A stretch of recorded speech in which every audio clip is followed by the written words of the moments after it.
Hello प्यारे बच्चों, आपका पेपर अब लास्ट बचा ऑप्टिक्स, प्रकाशिकी। अब बेटा प्रकाश की जो पेपर होता है ऑप्टिक्स का, वो हमेशा ही थोड़ा सा लेंथी टाइप देता है, थोड़ा घुमा के देता है, तो थोड़ा सा अच्छा पढ़ना रजिस्टर को। और रजिस्टर पढ़ने के बाद में जो मैं आपको क्वेश्चन बता रहा हूं, इनको थोड़ा रिवीजन कर देना। पढ़ना पूरा ही है, बार बार मैं कहता हूं, पढ़ाई पूरी करनी चाहिए। साल भर मेहनत करते हो, पढ़ाई पूरी करनी चाहिए। लास्ट में इंपोर्टेंट क्वेश्चन आप देख सकते हो। तो ऑप्टिक्स में क्या क्या इंपोर्टेंट रह सकता है, क्वेश्चन आ सकते हैं, वो हम आज डिस्कस करने जा रहे हैं प्यारे बच्चों, तो ध्यान सुने। अब हम पहले शुरुआत करते हैं बेटा हाफ मार्क्स के क्वेश्चन से। हाफ मार्क्स में क्वेश्चन क्या आ सकते हैं, तो ये आपको सबको पता होगा, मैंने फर्मा का सिद्धांत लिखाया था आपको, Fermat's principle, light travel on such path, light travel on such path on which time is minimum. प्रकाश उस पथ पर गमन करता है जिस पे लगा समय क्या होता है, न्यूनतम। ये आधे नंबर में केवल इतना लिखना होता है, फर्मा के सिद्धांत। ऐसा आपसे बेटा पूछ सकता है, वर्ण विपतन, क्रोमेटिक एबिरेशन, ऑरेंज की एबिरेशन है, क्रोमेटिक एबिरेशन आपसे पूछ सकता है। गोलीय विपतन को कम करने की विधि बहुत सरल बता रखी, कोई सी भी आप एक लिखे हो, अवरोधक या द्वारक के प्रयोग से, by the use of obstacle और एपर्चर, आधे नंबर का है, तो आंसर भी उसी अकॉर्डिंग देना।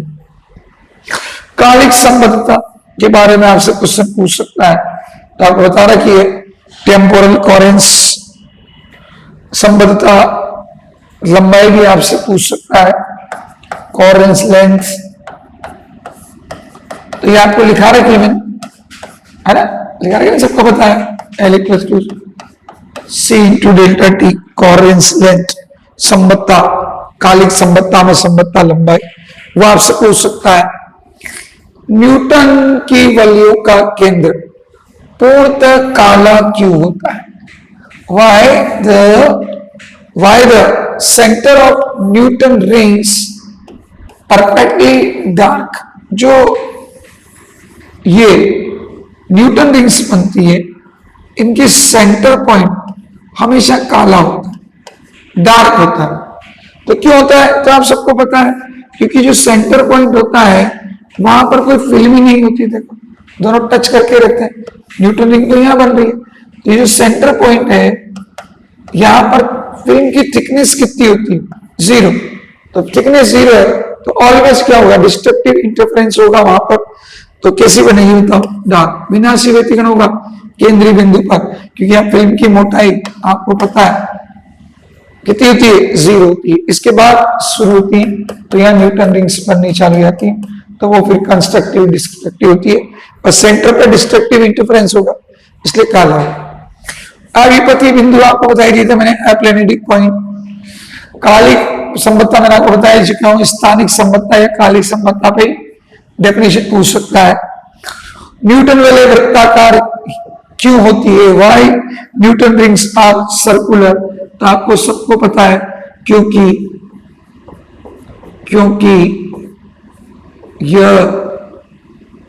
ये समान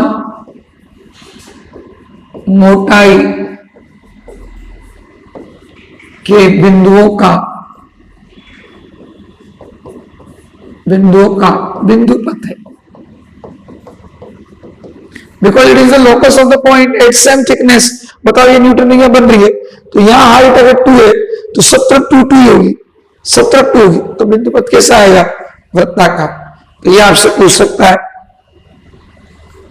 इसी प्रकार स्मार्ट बच्चों, कला वित्कोण जोन प्लेट, यह आपसे पूछ सकता है। मैंने आपको लिखा दी थी कि वित्कोण जोन प्लेट में क्या होता है कि भैया एक को जाने देते हैं, सेकंड को रोक लेते हैं, ऐसा होता है। पर बाद में ऐसी जिलेटिन की लेयर चढ़ाकर ऐसी न्यू जोन प्लेट बनाएगी जिसमें सक्सेसिव के बीच में पार्ट डिफरेंस कितना होता है? सीधा लैम्डा जाता है, और इससे सभी कटिबंध से प्रकाश कौन सी कला है पूछता है? समान कला। तो वो आपसे पूछ सकता है फेज रिवर्सिबल जोन प्लेट। अर्धावर्ती कटिबंध आप प्लेट जोन लिखा रखे हैं, विभेदन रिजोल्यूशन आपको लिखा रखा है। फ्लानल, फ्लान आकर और पेनल विवर्तन में आप अंतर यूं लिख सकते हो, इसमें स्त्रोत और पर्दा क्या होते हैं बताओ। आप इजीली लिख सकते हो, बताइए कैसे। ये फ्रेनल और ये फ्रॉनहोफर।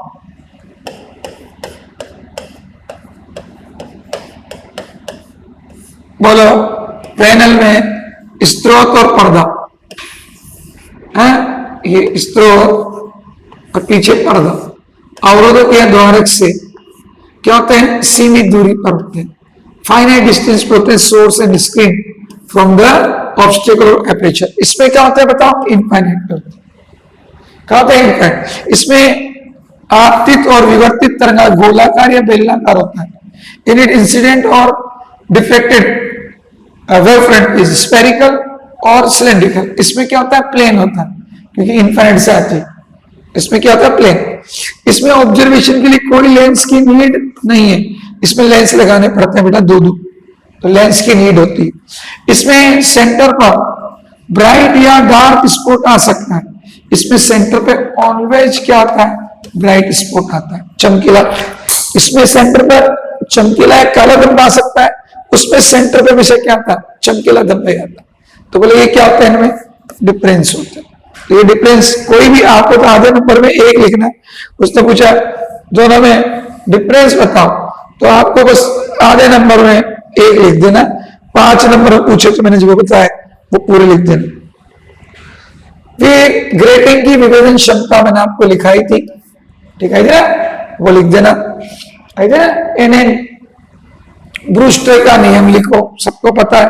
प्रकाशिक सक्रियता, ऑप्टिकल एक्टिविटी आपको बताई थी।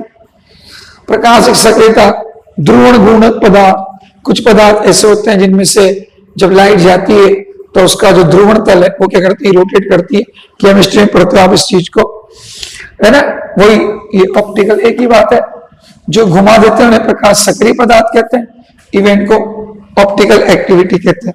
तो ये आधे नंबर में पूछ सकता है आपसे। ऑप्टिकल एक्सिस बताया रखा आपको, जिस दिशा में डबल रिफ्लेक्शन नहीं होता है, ई रे और रे की वैल्यूटी सेम होती है, ऑप्टिकल एक्सिस। ये बेटा अब आपको ये पोलराइजर, ये आप केमिस्ट्री से पढ़ लेना, ध्रुवण मापी जो होता है उसकी कमियां वगैरह वहां पर आपके आता है पोलराइजर, पढ़ लेना। वरना सीट दी उसमें भी मैंने आपको लिखा रखा। पॉपुलेशन इन्वर्जन लिखा रखा है। होलोग्राफी से 3D फोटो ऑब्टेन होती है और फोटोग्राफी से 2D होती है। इसमें ओनली तीव्रता का अभिलेखन होता है फोटोग्राफी प्लेट पर, इंटेंसिटी का रिकॉर्डिंग होती है। इसमें तीव्रता के साथ साथ कला में परिवर्तन का भी अभिलेखन होता है। बहुत it recorded both change in intensity and phase. इसमें तीव्रता और कला दोनों में परिवर्तन का अभिलेखन होता है। इसमें केवल तीव्रता में परिवर्तन का अभिलेखन होता है। तो ये आपको लिखा रखा है मैंने वैसे। अच्छा, आइंस्टीन गुणांकों की भौतिक सार्थकता, रिलेशन लिख देना बेटा इनके अंदर, अपने आप भौतिक सार्थकता जाएगी। होलोग्राफी के अनुप्रयोग आपको बताए रखे। लेसर स्रोत की मुख्य विशेषताएं इसने 2 पूछे, मैंने 4 लिखा रखी है। होलोग्राफी के डाटा संग्रहण उपयोग को समझाइए। भाई ये होलोग्राफी में क्या करते हैं, कोई भी रिकॉर्ड किसको करता है भाई, इंटेंसिटी में चेंज को भी रिकॉर्ड करता है, फेज में चेंज को भी रिकॉर्ड करता है। तो वो डाटा स्टोरेज हो गया, ठीक है। अब आते हैं अपन यूनिट नंबर 1 के 5 और 10 मार्क्स में क्वेश्चन क्या आ सकते। Newton formula, reflection from thick lens, आपको याद होगा मैंने लास्ट में पढ़ाया था, ये आ सकता है। कार्डिनल पॉइंट मैंने आपको बताया था, मुख्य बिंदु, फोकस बिंदु, निर्णती बिंदु, ये कार्डिनल पॉइंट्स होते हैं, वो लिखा रखे मैंने, उसके बारे में आप पढ़ लेना। आ सकता है लॉन्ग रेंज की नियम की व्युत्पत्ति अपन ने पढ़ी थी, वो आ सकती है। इसके बाद परिमित दूरी से पृथक तो पतले लेंसों की तुल्य फोकस दूरी याद करो, ऐसे मैंने आपको सूत्र स्थापित कराया था क्लास के अंदर, याद है। हाँ, ये आ सकता है। हाइगेन्स, और ये तो मैंने आपको बताया रखा है, मोस्ट इंपोर्टेंट है। या तो दोनों में से एक आईपीस आएगी या दोनों का कंपैरिजन आएगा। 10 मार्क्स में भी आ सकती है, ठीक है। इसी प्रकार से निकायों के प्रधान बिंदु क्या होते हैं, एक रेख चित्र बनाकर आपको बता रखा है। आप चाहें तो इनमें से जो नेत्रिका पढ़ाते हैं उनकी भी आप लिख सकते हो, ठीक है। सीट में मैंने आपको बहुत बड़ा सारा इसका आंसर लिख के दिया है। प्रधान बिंदु भाई आपको लिखने हैं, फोकस बिंदु, मुख्य बिंदु और निवर्ती बिंदु के बारे में तो पूरा लिखा रखा ही आ सकता है। यूनिट नंबर 2 में देखो, इसमें से न्यूमेरिकल आ सकता है। यूनिट नंबर 2 में से आपके व्यक्तिकरण के बारे में, इनके बारे में न्यूमेरिकल आ सकता है। जैसे सिंपल सा न्यूमेरिकल है कि लैम्बडा दिया गया है 6000 एंगस्ट्रॉम, ठीक है। सीधी को, ठीक है, सीधी कोण से 10 सेंटीमीटर की दूरी पर स्थित है। पर्दा सीधी कोण 100 मीटर की सेंटीमीटर दूरी पर स्थित है। प्रथम और द्वितीय आदित्य फ्रिंजों के बीच की दूरी ज्ञात करो। कौन कौन सी? प्रथम और द्वितीय आदित्य। अब बताओ, ये जो फ्रिंज विड्थ निकालते हैं अपन 12 के अंदर, तो आपको पता होगा एक्सन का फॉर्मूला होता है n lambda d upon d. ये होती है द्वितीय फ्रिंजों की दूरी सेंटर से, और आदित्य फ्रिंजों की दूरी के लिए ये सूत्र लगाना।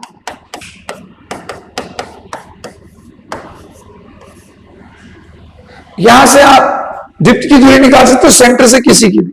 सबकी दूरी दे रखी है, बताओ सबकी दूरी दे रखी है, बताओ। ये कैपिटल डी का मान दे रखा है, पर्दे की दूरी, ये स्मॉल डी का मान दे रखा है, ये लैम्बडा दे रखा है। अब तो उसने कहा प्रथम और आदित्य की पूछी, दीप्त की पूछे तो ये लगाओ सेंटर से, आदित्य की मतलब डार्क की पूछे तो ये लगाओ, ब्राइट के लिए लगाओ। तो डार्क की पूछे तो एक बार 1 लिख देना, यहाँ फर्स्ट की पूछे तो 1 लिख देना, और लैम्बडा डी बाई डी सब दे रखे हैं आपको, देखो। एक और थर्ड की पूछी तो क्या लिखेगा, द्वितीय की तो सेकेंड 2 लिख देना है, आंसर है। आराम से आप निकाल सकते हो, यहां से डार्क की, यहां से ब्राइट की पूछे तो ब्राइट की। तो ये न्यूमेरिकल आ सकता है, तो कृपया करके जाए। हेडिंजर फ्रिंजे और पीजो फ्रिंजे, ये माइकलसन फ्रिंज है, ये न्यूटन रिंग, उनके बारे में अंतर लिखा रखा है मैंने, वो लिखना है। ये लिखा रखा है मैंने, हेडिंजर फ्रिंजे। हेडिंजर फ्रिंजे क्या होते हैं? माइकलसन फ्रिंजों का दूसरा नाम है माइकलसन फ्रिंजेस को ही, माइकलसन में जो सर्कुलर फ्रिंजेस बनती है कहते हैं हेडिंजर, और पीजो फ्रिंजे किसे कहते हैं? न्यूटन वाले को, न्यूटन वाले को। तो इनके अंतर लिख दो जितने भी मैंने आपको लिखा रखे। बोलो ये माइकलसन फ्रिंजे क्या होती है? लिखा रखा है आपको, ये काल्पनिक फिल्म में बनती है। ये किस पे बनती है? वास्तविक फिल्म में बनती है। These are considered in imaginary air film. It is in real air film. इनका झुकाव सेम होता है। These are fringes of same inclination. ये समान मोटाई की फ्रिंजें होती हैं। These are fringes of same thickness. इसमें ऑर्डर बढ़ने पर डायमीटर क्या होता है? कम होता जाता है।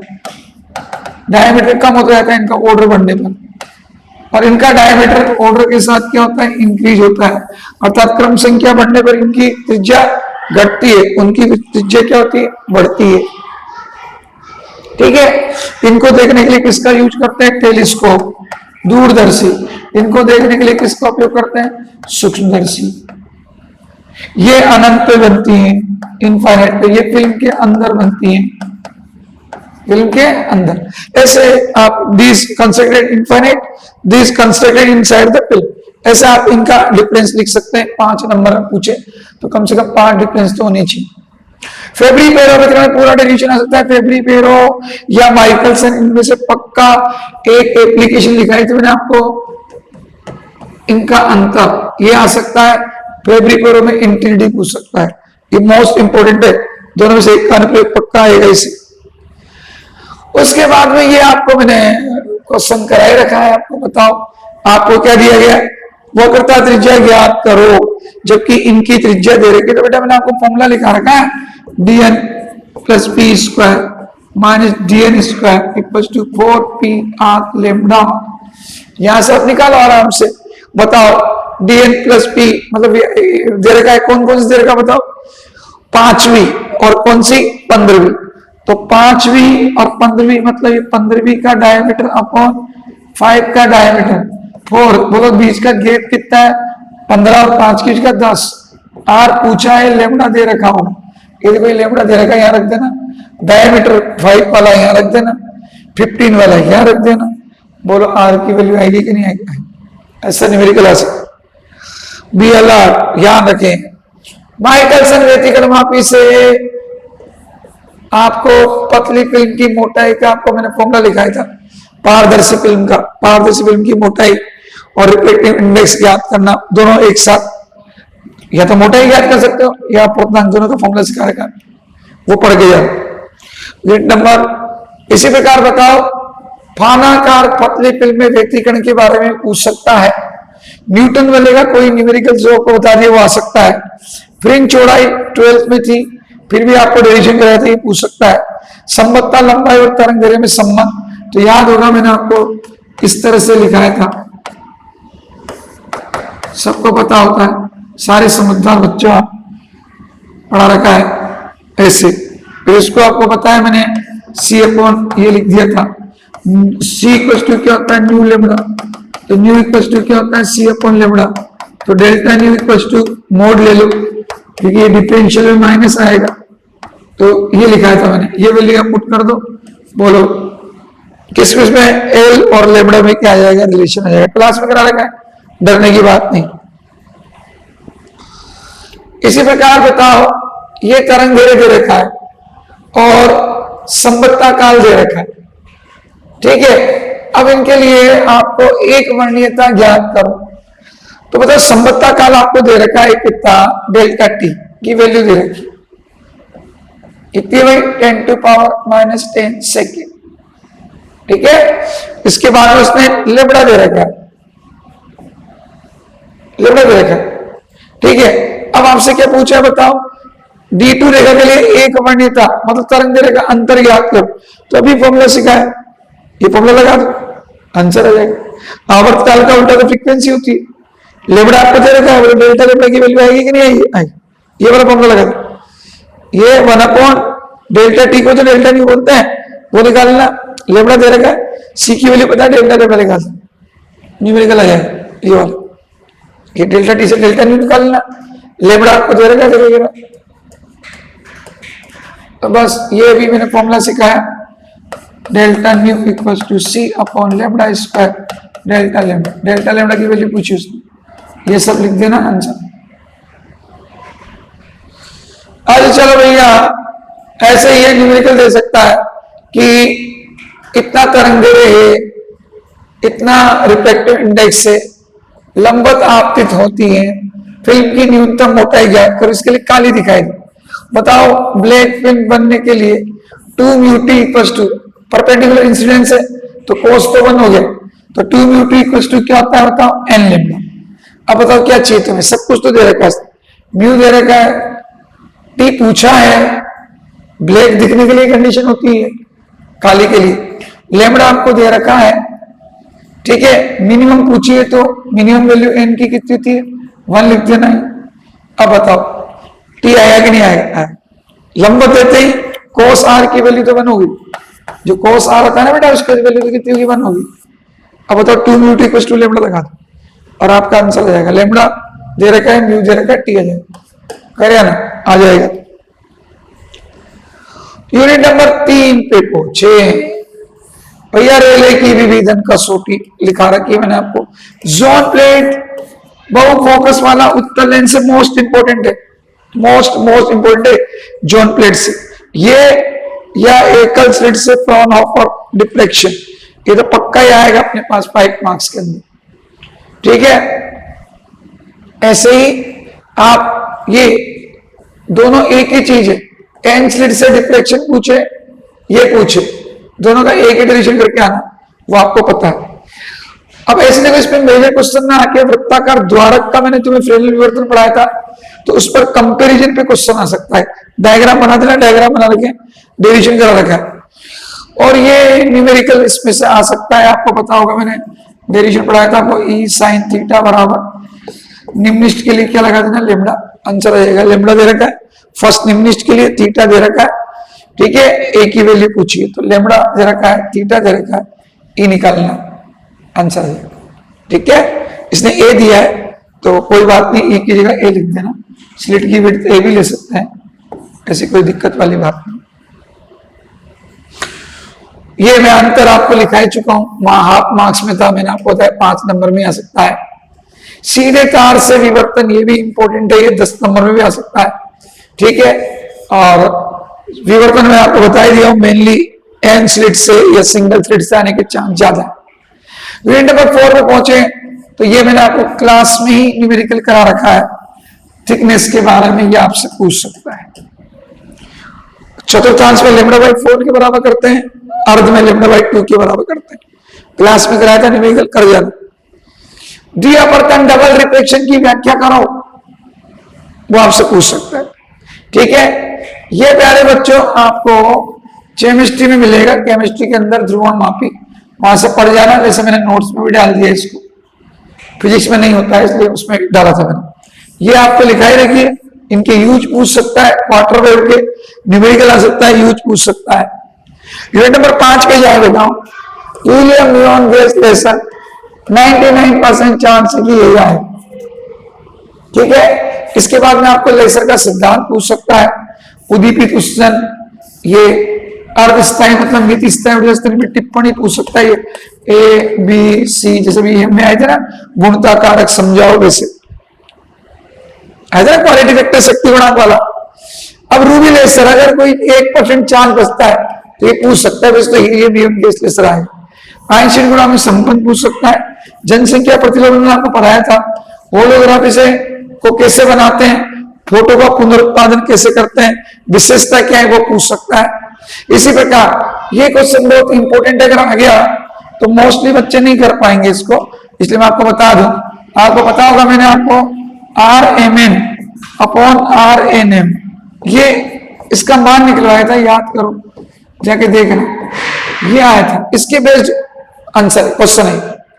उसने पूछा है इतनी तरंग दैर्ध्य के लिए किस ताप पर दोनों की दरें रेट, आप हो सकता है NN से लिख दिया तो भी कोई दिक्कत नहीं है, हो सकता है नोट्स में ऐसे लिखा हो या ऐसे लिखा, रेट बोलते से हार भी लिख सकते हैं, प्रति सेकंड परमाणुओं की संख्या ये लिख सकते हैं।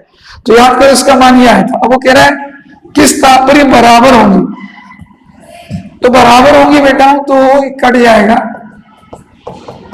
वैल्यू कितनी जाएगी 1, इसको उधर भेज दो, बोलो कितना हो जाएगा 2, एच न्यू अपॉन के टी बराबर log बेस E2, ठीक है। अब बताओ, अब एच न्यू बटा के टी बराबर log बेस E2 आया, तो बताओ टेम्परेचर पूछा है तुमसे, एच सी अपॉन लेमड़ा के, log E2 की वैल्यू डायरेक्ट भी याद होती है अपने को 0.693। अब बताओ प्लांक कांस्टेंट आपको पता है, प्रकाश का वेग आपको पता है, लेमड़ा आपको दे रखा है, ये दे रखा 5000 एंगस्ट्रॉम के आपको पता है, अरे बोल्ट्जमान है था, बोलो क्या, और ये अपने पास लिख ही दिया, बोलो तापमान आएगा कि नहीं आएगा, पहले सोल्व कर देना, घर से ही सोल्व करके डायरेक्ट आंसर लिख देना, तो ये न्यूमेरिकल भी आपके आ सकता है ये वाला, तो ऐसे करते हैं इसको। तो ये मेरे बच्चों कुछ इंपॉर्टेंट आपके जो थे टॉपिक हमारे हिसाब से, वो इंपॉर्टेंट टॉपिक मैंने आपको बताया, पढ़ना लेकिन फिर भी पूरा ही है, लेकिन इन पे ज्यादा जोर देके जाना, लास्ट टाइम पे देखने जाना और अच्छा पेपर करके आना। Best of luck. ओके, कोई दिक्कत है तो आप पूछ सकते हो।